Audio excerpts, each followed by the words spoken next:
Today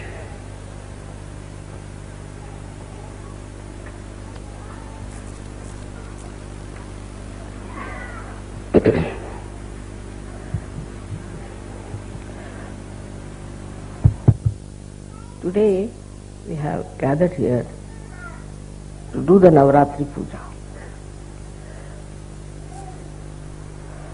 There were 9 times when the major incarnations of the Mother of this universe were manifested. They were manifested with a purpose. That purpose is to protect her bhaktas, her disciples, her children. This was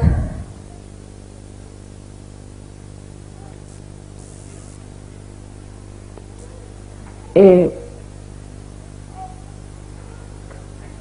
binding love.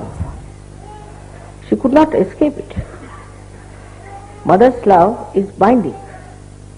She cannot escape it. And she has to manifest it, work it out, and give that protection to all her children. This protection in the modern times has taken another form.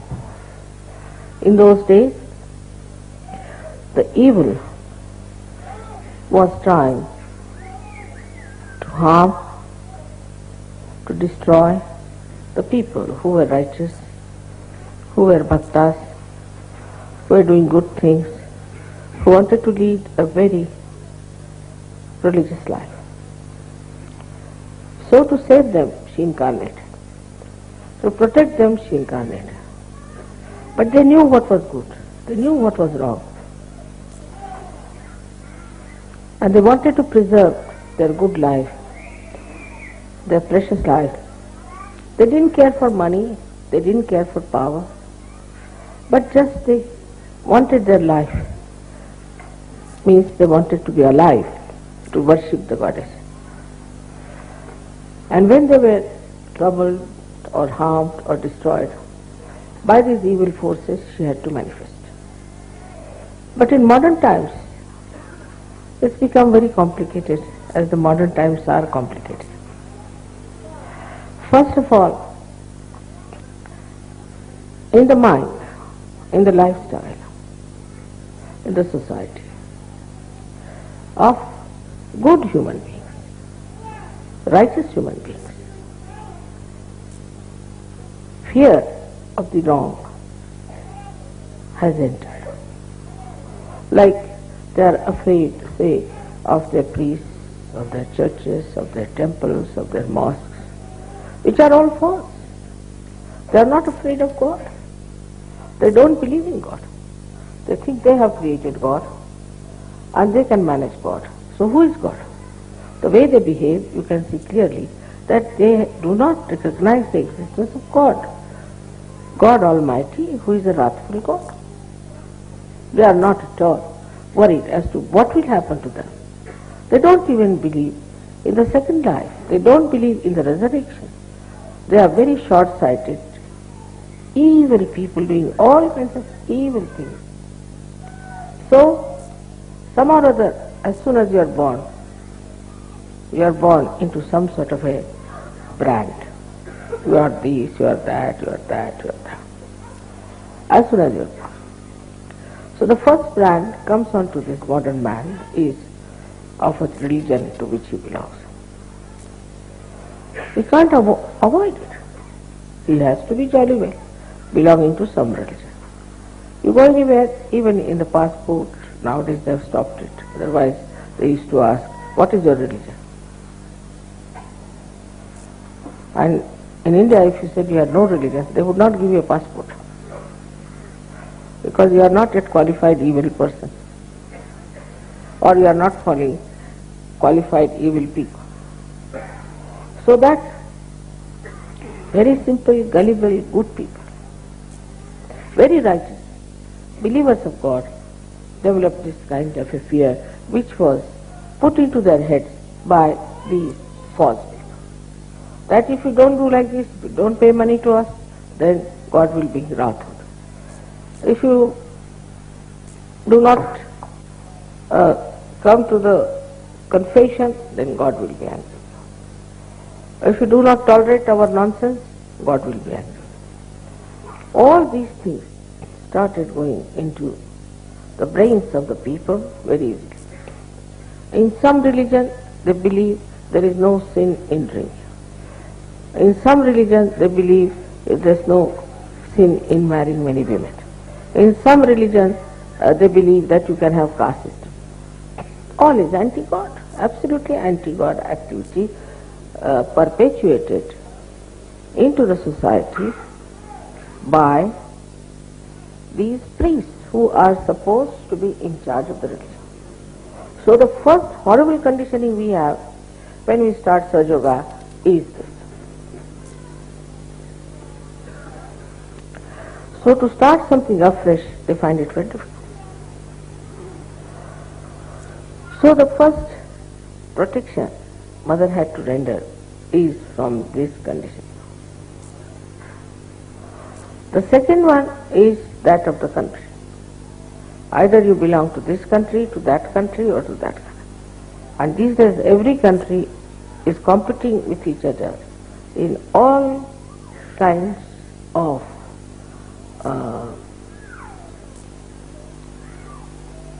corruption, mafia, all kinds of things. Every country. Suddenly it is no. You have faith in one country, fine. Oh no, they were supporting certain person secretly. So whether they are democratic or anything, there is a kind of a mafia working everywhere under some. So the so-called laws also are only for people who are simple, gullible, pure citizens, and not for the people who put those laws on them.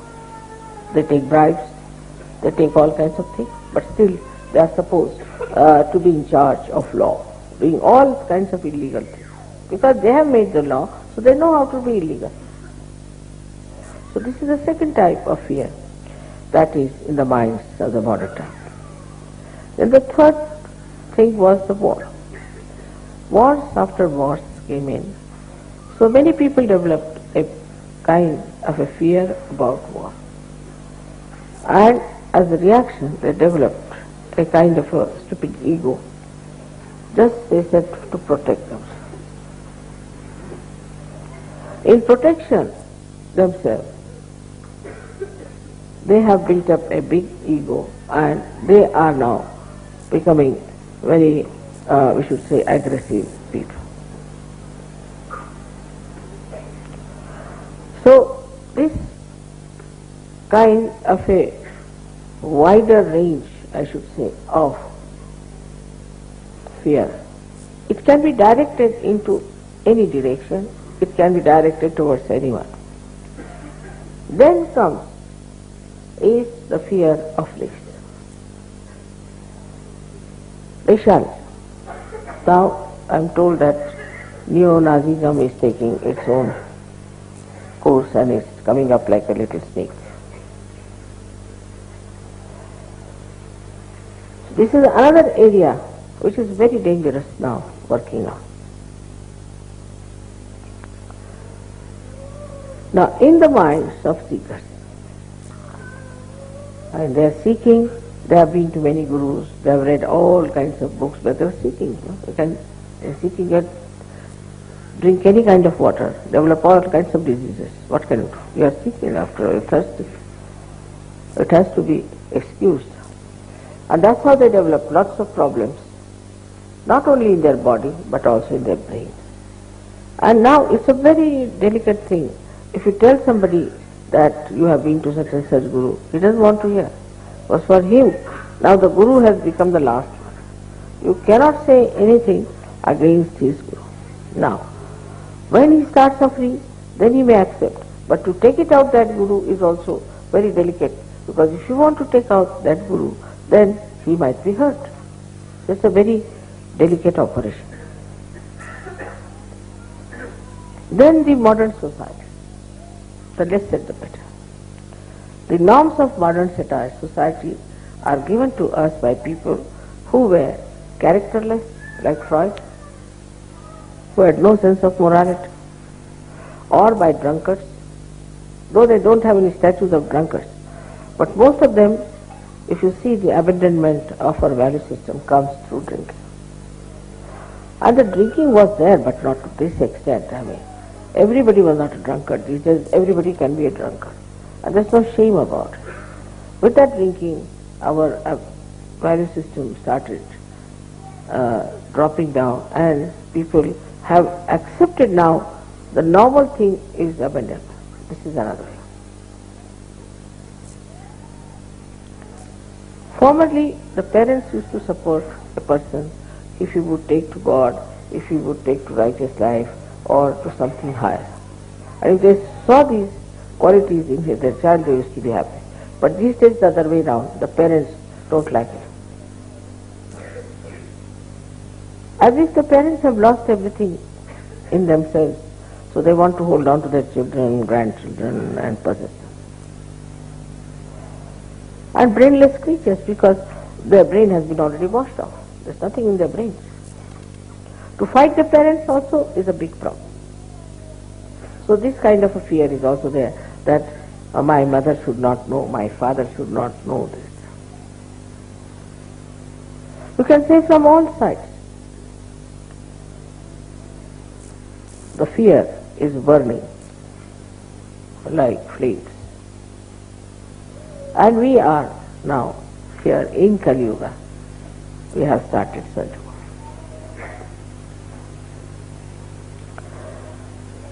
So the way we have to work out our protection has to be mutual.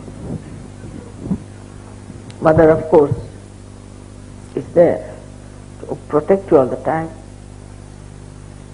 Her powers are there to protect you. But surprisingly, in the modern times, there is one condition which has to be fulfilled. Because in those days, good were good and evil were evil. There was no mixing up. So once they asked for Goddess, they accepted her, she came in her real form and she worked it out. But in modern times, you must know that all these evil things are also lingering in your head little bit here and there. People are extremely superficial. They are very much prone to the mass attitude, fashions, things like that. Sort of their personality is not that developed as that of those bhaktas who knew they were right, who knew they were righteous, who knew whatever they were doing was correct and were standing on their legs firm. So, the modern Sahaja is very different from the Sahaja of olden times. Because in the olden times, it was not easy to get realization. 1 in a billion or in a trillion. And they had to work very hard. So as they worked hard, very hard, they got cleansed and built up themselves and toiled. Like any art piece which takes time, is done with care, is definitely 1,000 times better than these modern artists just putting 2-3 lines like this. So today's human being is like a modern artist. You put one line and you say, you must see this into that person. You must have an identity. I mean, what identity you can have? With one line, you say, find out the identity. So the Sahajogis which are today here have to realize that all these things are surrounding us. And these evil forces are also there. There are some within us, some are without. So it looks to be a very difficult task, but it's not. Because one condition, if you can understand, is that you have to recognize me. I know I am Mahamaya, I am really very clever at it.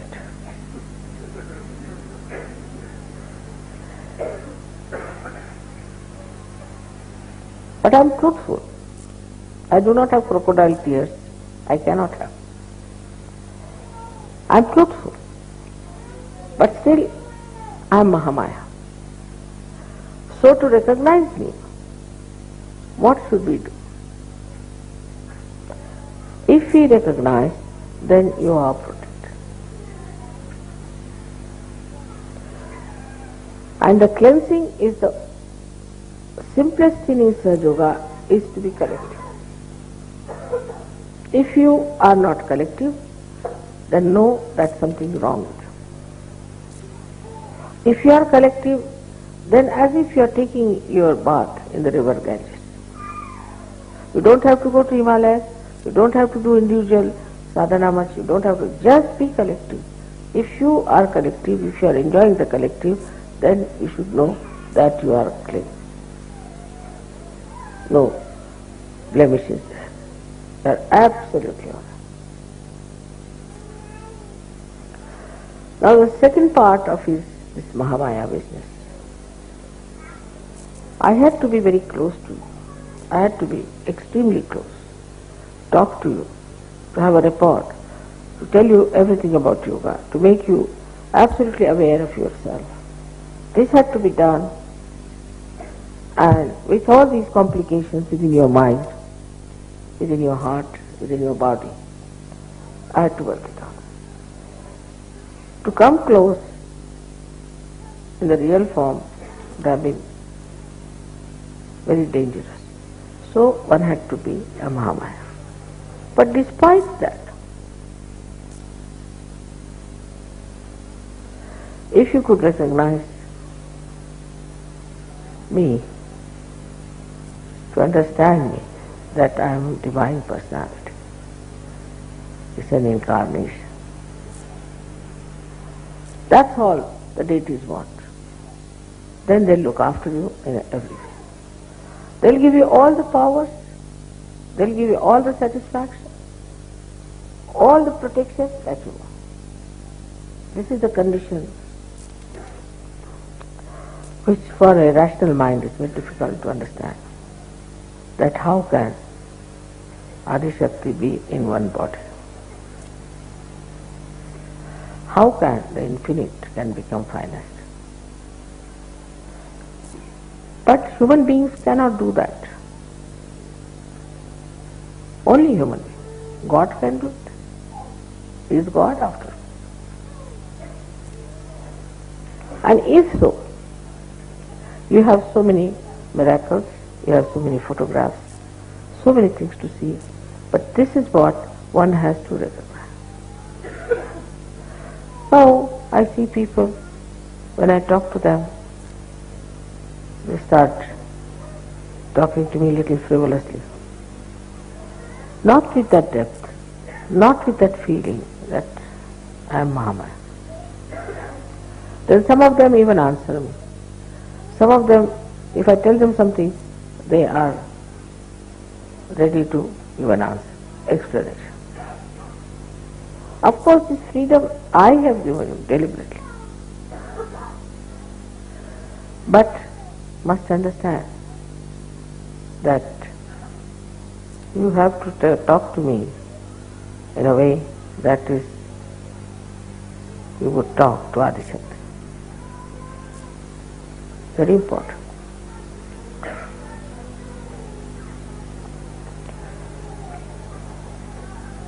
Then how you behave is very important. It should not be artificial. It should not be superficial. But best is to put your hand on your heart, both the hands, and just try to feel. Your mother is Adi-Shakti. She has created all this universe. She has created all this world. And she is for your protection. Even Sri Krishna could not protect Pandavas They had to go in the forest, they had to suffer. But not Sajonis.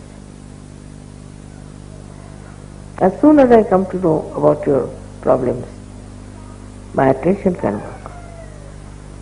Sri Rama himself had to go to jungles. All this is given to you, this protection, because you are seekers of truth. And the truth is that I am the Adi Shakti incarnate.